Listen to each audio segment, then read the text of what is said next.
Welcome to Saving America. This is your host, Dr. David D. Schein. Our series Interviews for Saving America establishes that the world is full of interesting people. And when you hear this guest story, I know you're going to agree with me. Saving America welcomes Mandy Gunasekara.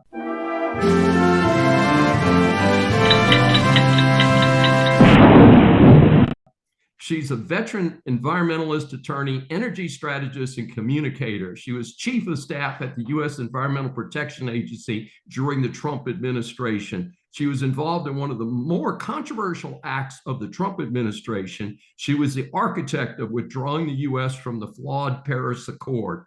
And we're going to ask her about that. Currently, she's a visiting fellow at Heritage Society, also called the Heritage Foundation, a principal at Section 7 Strategies, co-founder of Satoshi Accent Fund, and a media commentator for Fox, Fox Business, and Newsmax. Her first book, Y'all Fired: A Southern Belle's Guide to Restoring Federalism and Draining the Swamp, has just hit the shelves. She lives with her husband and two children in Oxford, Mississippi. We welcome Mandy Gunasekara for her first appearance on Saving America. Well, David, thank you so much for the introduction, and it is wonderful to be with you today. Well, thank you so much. As you know, we ask our guests 3 questions. So reaching back into your recent past, explain to our audience what the Paris Accord was about and why it was important to extract the United States from it.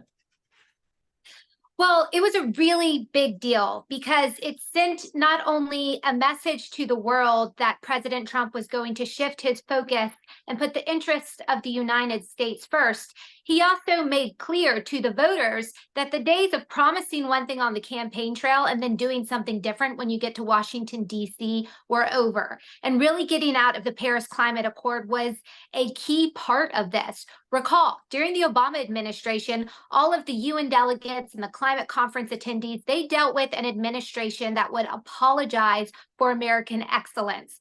President Trump made clear that that day was over, and withdrawing from the Paris Climate Accord was a key part of that. There were obviously economic benefits, job benefits, but also American sovereignty benefits, because we knew what the left was going to do, and we've seen it on full display during the Biden administration, that they would try, nonprofits would try to take the Paris Climate Accord to U.S. court systems and use it as an argument to justify regulatory actions that were otherwise unjustifiable. So it really sent a strong signal. American interests were going to be first. And I'll tell you this, David, I briefed the president a number of times on getting out of the Paris Climate Accord. And the craziest thing was that there were a fair amount of people that worked for President Trump during the early days of the Trump administration that wanted us to stay in. So there was the stay in crowd and there was the get out crowd.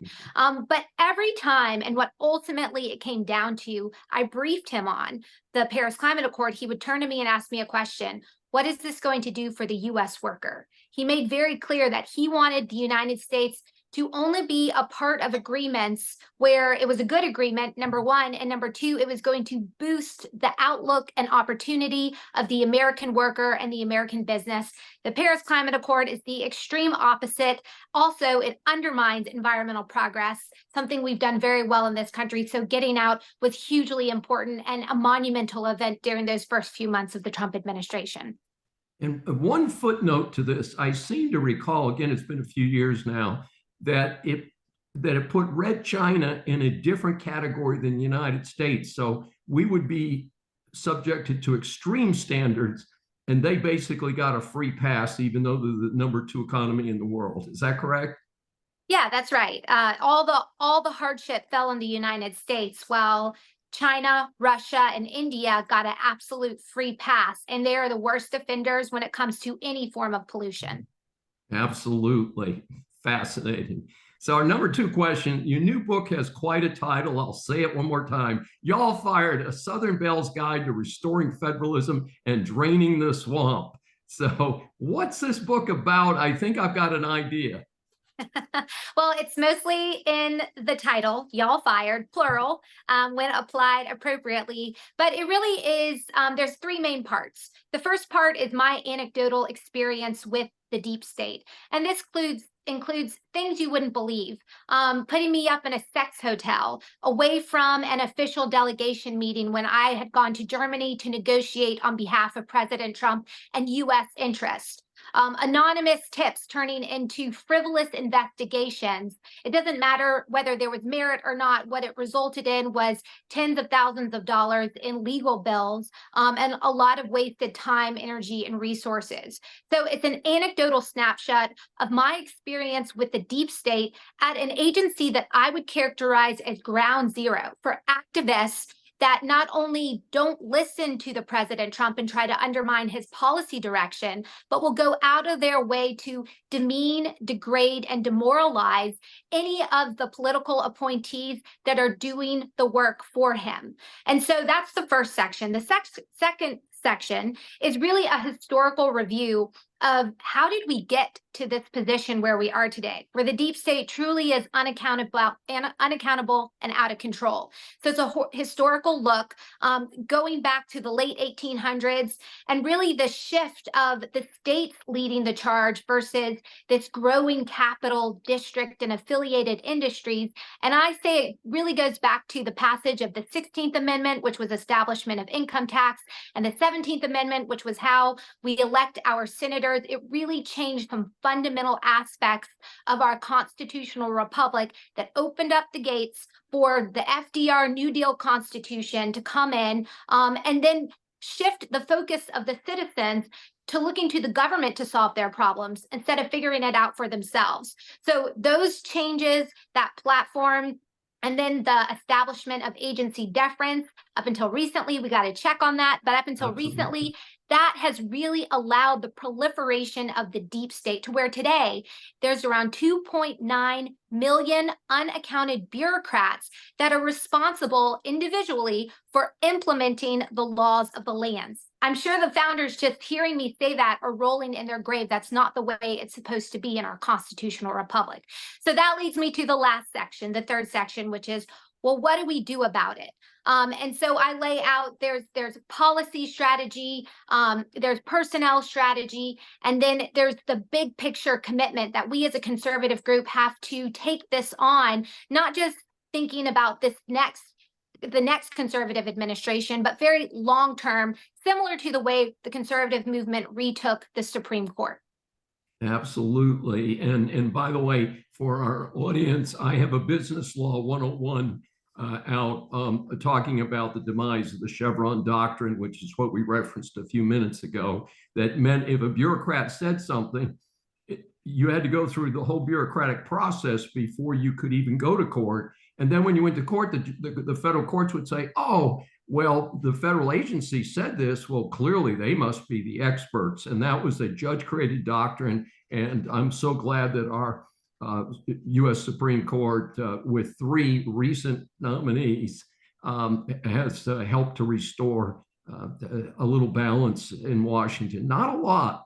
And a third question is tied in with our second question, which is, we've talked about the deep state a lot, but that's the entrenched bureaucracy in D.C. And as I pointed out in a different recording recently, overwhelmingly members of the Democratic Party. I mean, openly members give money to the party and so forth. How do we break that? What are the solutions that you suggest in your book? You highlight the problems. What few solutions can you suggest in our limited time here? Yeah, so I would say there's structural suggestions and then there's technical suggestions. The structural really start with the budget. Day one, we can't just rubber stamp the budget from last year, and this will require some working with Congress and some courage in Congress. But if we win this next election cycle in the ways that we possibly could and bring in some courageous members of Congress to do their job and work with the president, we can very quickly limit the scope of the federal government. I would suggest a day one executive order getting all agencies to submit budgets that cut 30 to 40% and then incentivize additional cuts. So step one is structural, and it's the budget. Step 2 is including the elimination of offices and full-time employees that do not fit within tangible fulfillment of the agency's mission. At EPA, it's clear, protecting public health and the environment. But I could tell you, David, today there are so many offices that have nothing to do with that, but continue to be a drain on taxpayer resources. And whoever's coming in has the ability to reshape, redraw, and redistribute the resources, the appropriated resources within the agency. And so that is going to be a very important exercise. Also, moving some agencies out of DC. The more we can get bureaucrats or people with a regulatory responsibility closer to the people and entities that they actually impact, the shorter that line of accountability will be and the better the outcomes. So those are a couple of the structural changes. The technical changes, these are things you've likely heard of, but it includes something like Schedule F. I was the chief of staff at EPA when Schedule F was rolled out towards the tail end of the first Trump administration. There's so much potential there, and we really didn't get a chance to implement it for a variety of reasons. We were dealing with COVID, we were dealing with the election, and then the election went the opposite way that we ultimately wanted it to go. But Schedule F is a really important tool. There's also ways to get rid of non-merit-based considerations for hiring, getting rid of the DEI requirements in the federal hiring process, as well as the way that federal agencies award contracts and grants, because that creates a whole other subsidiary industry that we know is in Washington, D.C. And one of the other things I talk a lot about, and I put this in the technical category, but this is breaking the rule of progressivism in Washington, D.C. and the role of government unions. You mentioned this just a second ago, but so your listeners, it's very clear. 96% of all political activity from government unions at the federal, state, and local level go to support Democrat political causes and candidates. That is absolutely backwards. And so we've got to be willing to break apart these unions, ultimately get rid of them. The notion of a public sector union flies in the face of what that should really be about. And it's also inoculated bureaucrats working in Washington, D.C. that do little more than take a taxpayer-funded check home with them, and they don't actually contribute to the betterment of our government or fulfillment of important agency missions. So that's it in a nutshell. I get into a lot more detail, but that's the general take on proposed solutions to this problem. The last thing I'll say is who's going to implement the plan. And this is where personnel on the front end really comes into play, making sure that when we have a chance to have our conservative political appointees make key decisions, that they're walking in with the appropriate training and connections with the people who are going to be working in the same direction as them. Training so they know what tools they have to deal with personnel issues, how the regulatory process works, how to get their badge, some fundamental things, but then some bigger picture things that will make our team of the conservative reset crew super effective from day one.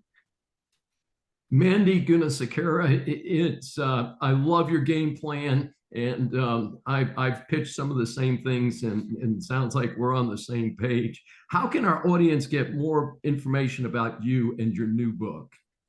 Yeah, so you can purchase my book. There's additional information. It's available on Amazon or Barnes & Noble. You can also check out more. I've got a website, mandy.ms, or you can follow me on X at MississippiMG.